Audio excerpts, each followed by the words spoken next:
Welcome to Drew's Sportscast episode 3. Now this week we'll be talking about the championships of the AFC and the NFC. And we'll start with the AFC like we normally do. In the AFC, it's the Patriots hosting the Ravens. Now, ESPN's predicting 64% for the Patriots to win. I'm pushing it a little more than that. I understand the Ravens have a good defense, but last game actually, the Ravens really struggled with their defense against the Texans.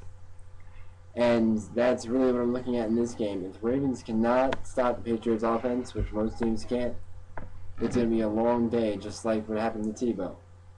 Speaking of Tebow, apparently he was injured in that game.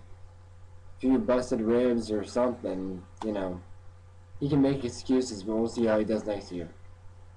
Pending he's there. Moving on to the next issue in the AFC. A lot of people say Brady's hurt.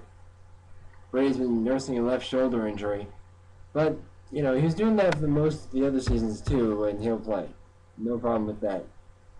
The tight ends will be the things the Ravens need to stop to beat the Patriots. If they can't stop Hernandez or Gronkowski, it's not going to look nice. And Marker and Branch, they're both fast and tough receivers, so the Ravens really need to push their secondary and their linebackers to get more into this game.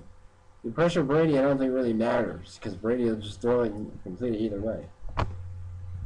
So, basically I'm saying the Patriots are going to win by at least 10 or 14 points. It's a large spread, but the Patriots' offense, the way it scores points, it's a scary matchup. Moving on to the NFC. Now this is a tough game. You have the Giants taking on the 49ers. Right now the Giants have been called the Road Warriors because they've been winning on the road and dominating on the road. Last week they beat Green Bay, which is the only game I got wrong. And they crushed Green Bay. They didn't just beat them by a field goal. They didn't beat them by a touchdown. They beat them by 3 or 4 touchdowns. So everybody who said, Green Bay's going to go undefeated, well, they lost some bad teams. Not saying the Giants are a bad team, but look at Kansas City. They lost to Kansas City, that's it. And the Giants are really dominating on the offense and defense. So I'm putting a little more faith in Eli Manning. After saying he's not as good as a quarterback, he's really proven me wrong this postseason. Now, they've been taking on the 49ers. 49ers, everybody's calling them Cinderella story, soft schedule, that they didn't do anything.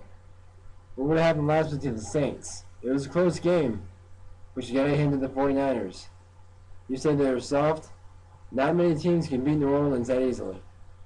17-0 was a good lead, and they blew it, but they came back to win.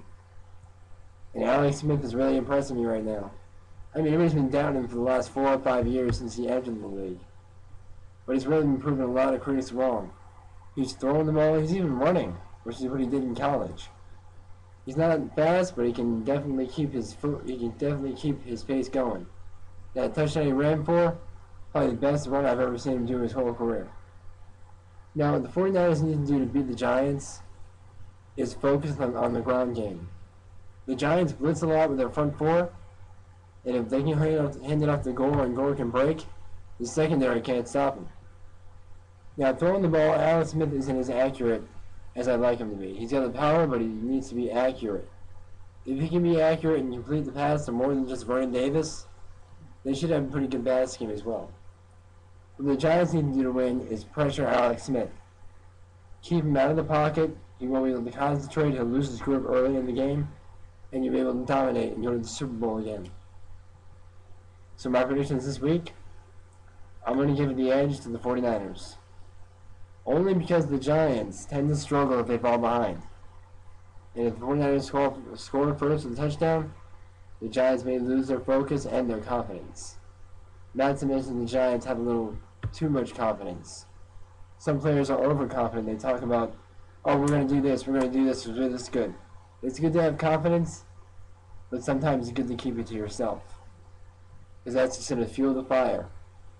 And if I remember correctly, the last team you lost to in the playoffs when you versus the 49ers, close game, 39-38. And there was a lot of controversy. So yeah, this could be revenge for you, but try to keep your heads on. Too much fuel will just burn you out early.